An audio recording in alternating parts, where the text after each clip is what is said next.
Nina ba nag-adto kog palengke kay magkuan ra unta ko magpadala kog allowance sa akong anak, so naglakaw na ko nya kay pag man ako padala nag-ano pa man ko, nagpalit kog silhig, ba oh, silhig lanot nagpalit ko kay naupos na amo ang silhig lanot nya adto na pug kog palengke nagpalit kog pansit nya bihon nya carrots.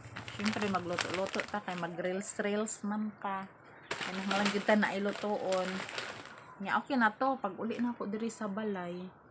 Pag naog na ako sa tricycle. Agoy. Wala na akong payong. Kalimot ko asa ka to nabutang ang payong. Karon sige jud ko huna-huna ba. Asa ka anak ko to nabilin? Kato sigurong pagpalit na ako silhig lanot or dito sa katong nagpadala ko or dito sa gipalitan ako anang pansit.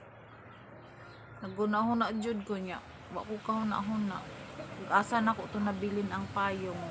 Bago para ba na ako tong pinalit? Mga semana pa jud to. Palit na ko ya gamit ba kaayo karon kay ulan-ulan no. Si jud ko huna-huna. Asa ka na ko to nabilin? Ngana pud mo. Mamuwala ang payong. Pinanga gyapon no. Sagda ko na ta. Okay, bye. Just sharing.